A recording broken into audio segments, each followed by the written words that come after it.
Hey humans, welcome to Read to Me, Matt Dunn. I'm Matt Dunn, and I'm going to read to you. I'm just gonna put my little stylus pen right there. All right, now get ready for this. We're gonna read Pride and Prejudice by Jane Austen. Hey Jane, say what's up. Hey, what's up? She's enjoying herself. We are on chapter 3. Ooh!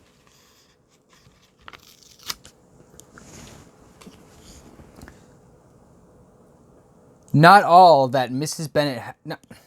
Not... Wow. I get so excited. Not all that...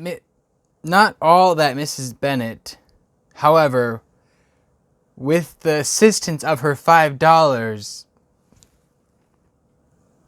I swear to God, I'm just stupid.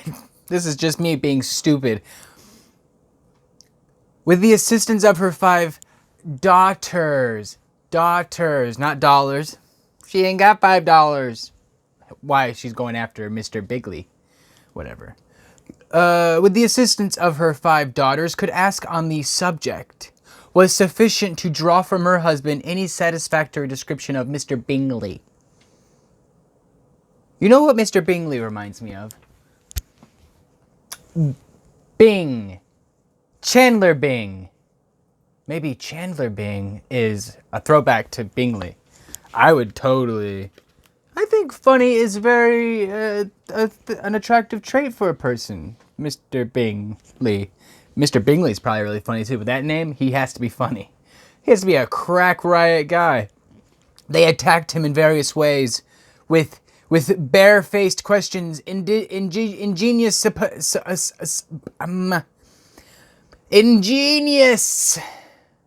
suppositions, and distant surmises, but he eluded the skill of them all. And they were at last obliged to accept the second-hand intelligence of their neighbor, Lady Lucas. Yes, Lady Lucas. Good day. Our father won't give us any information, but can you kind of give us some information? We heard this, gossip, that's what it is. Gossip. Her report was highly favorable. Sir William had been delighted with him. He was quite young, wonderfully handsome, extremely agreeable, and to crown the whole, he meant to be at the next assembly with a large party.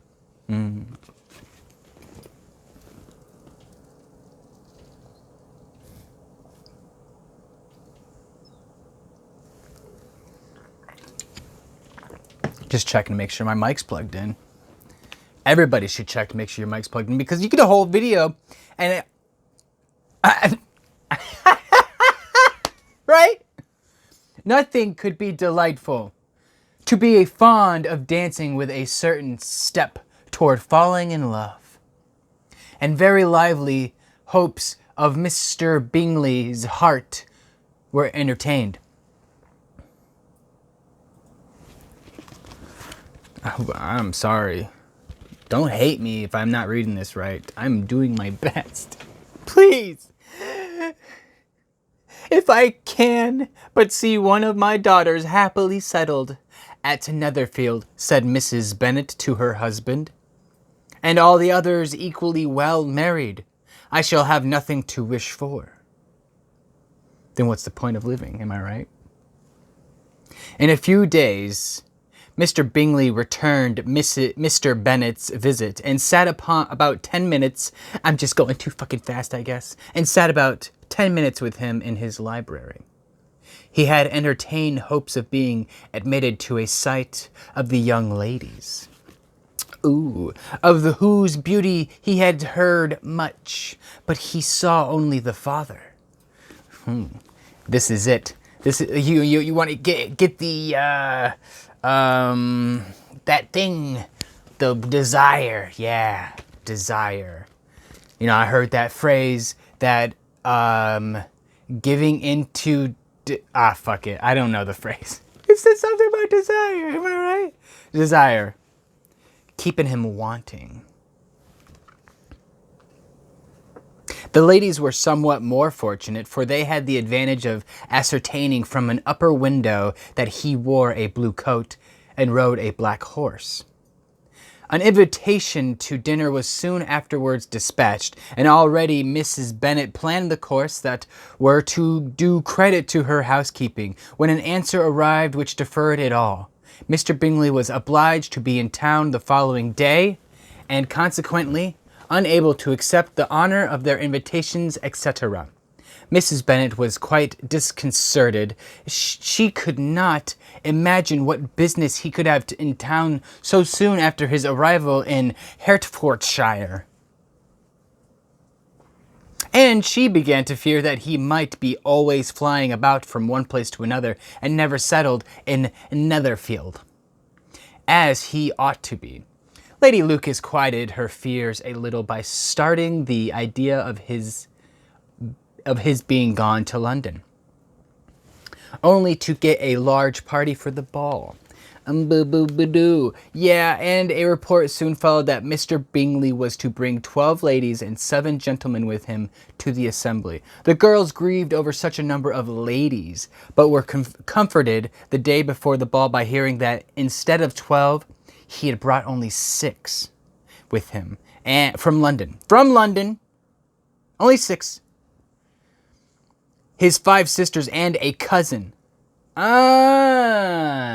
Careful about them cousins, though. Remember, we're in like the 1800s. Cousins were like a complete different person, not like a sister. As we all know from said story, Frankenstein. And when the party entered the assembly room, it consisted only of 5 altogether. Mr. Bingley, his 2 sisters, the husband of the eldest, and another young man. Mr. Bingley was good-looking and gentlemanlike. He had a pleasant countenance and easy, unaffected manners. His sisters were fine women, with an air of decided fashion. Oh, kind. I'm kind. But damn, I look good. His brother-in-law, Mr. Hurst, merely looked the gentleman, but his friend, Mr. Darcy, soon drew the attention of the room by his fine, tall person, handsome features, noble noble mane, I say mane, and the report which was in general circulation within 5 minutes after his entrance, of his having 10,000 a year. What? 10,000 a year? Damn. Still more than I make.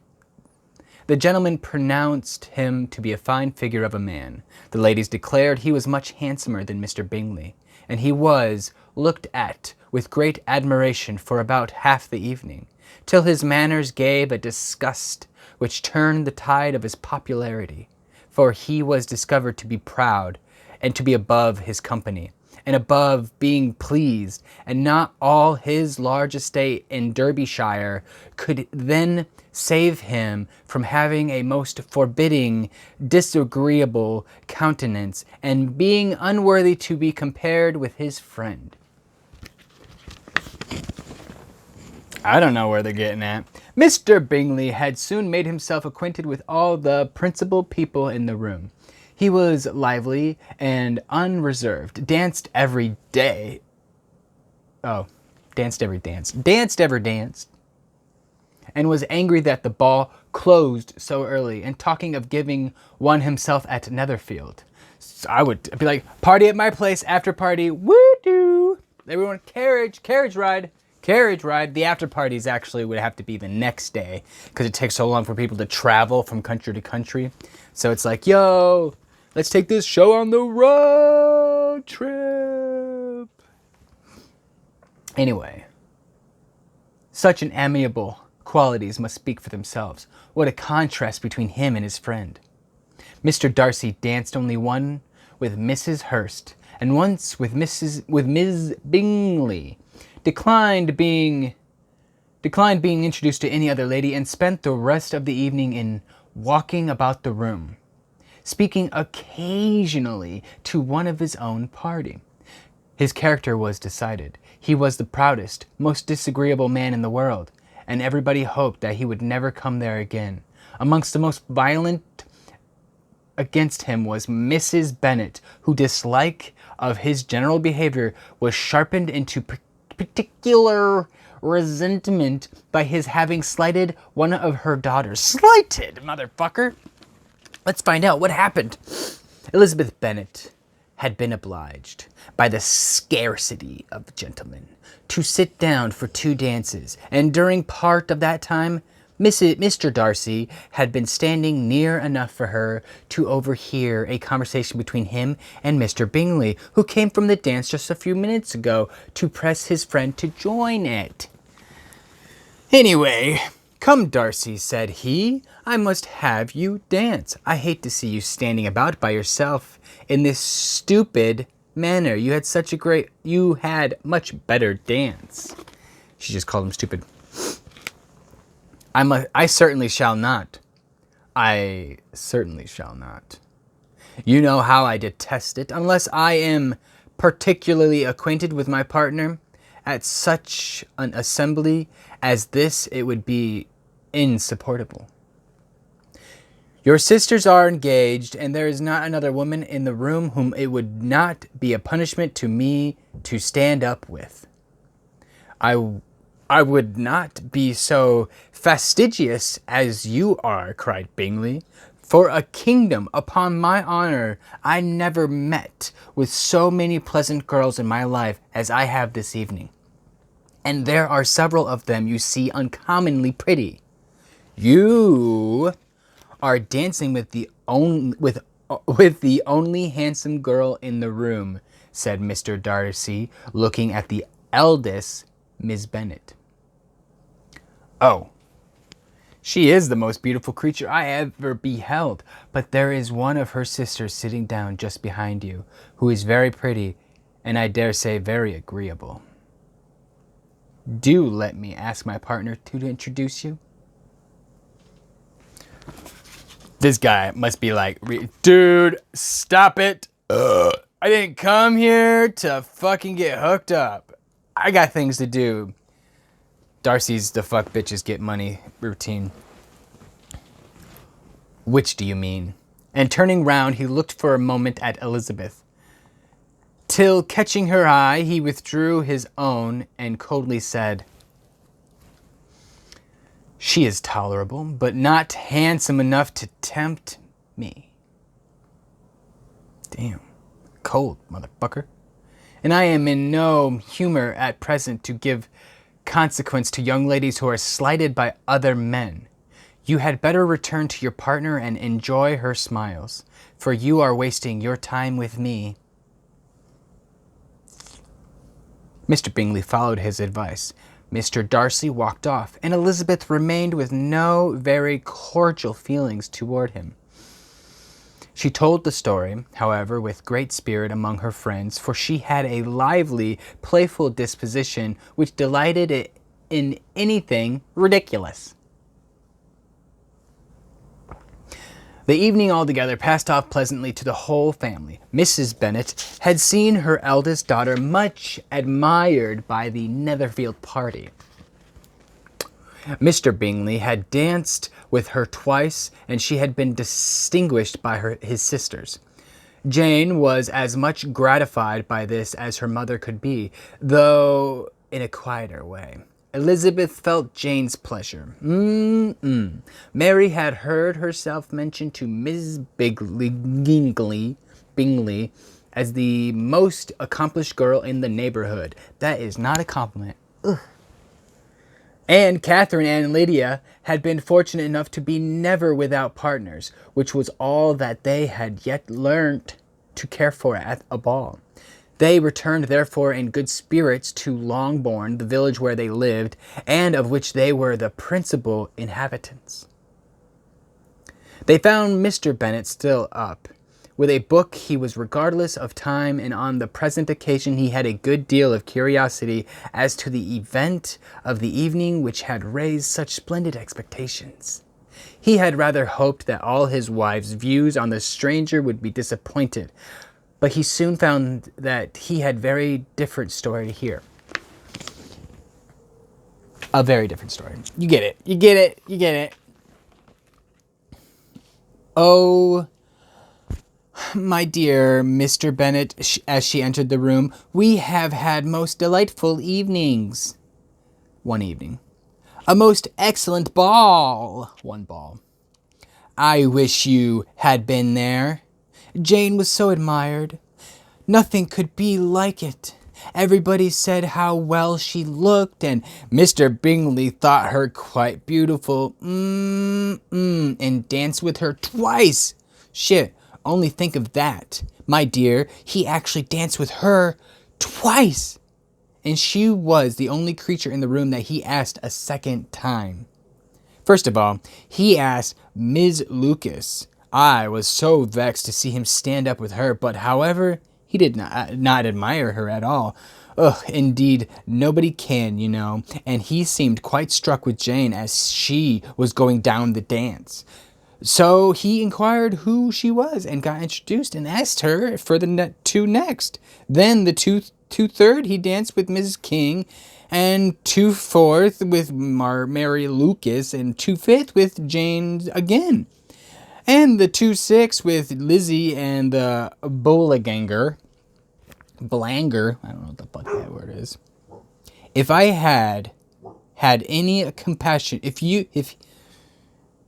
he had any compassion for me, cried her husband impatiently, he would not have danced half so much. For God's sake, say no more of his partners. Oh, that he had sprained his ankle in the first dance. Oh, my dear, continued Miss Bennet, I am quite delighted with him. He is so excessively handsome, and his sisters are charming women. I never in my life saw anything more elegant than their dresses. I dare say the lace upon Mrs. Herxton's gown. Here she was interrupted again. Mr. Bennet protested again any description of finery. She was therefore obliged to seek another branch of the subject, and related with much bitterness of spirit and some exaggeration the shocking rudeness of Mr. Darcy. But I can assure you, she added, that Lizzie does not lose much by not suiting his fancy.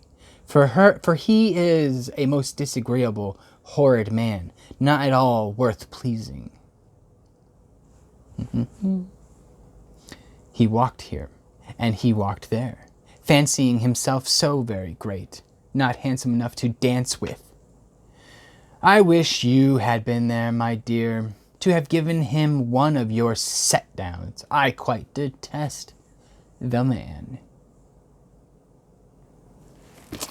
Wow.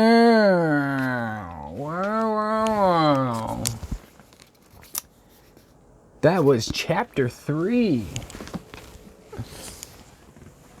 So the ball went rather good, I guess. And then, you know how the mother is, trying to get her daughters to get all hooked up. Typical. You need to have proper futures, and this is how you did it. Nowadays, we concentrate on careers, because careers are something that are more easily obtainable and something that it's more of an independent structure.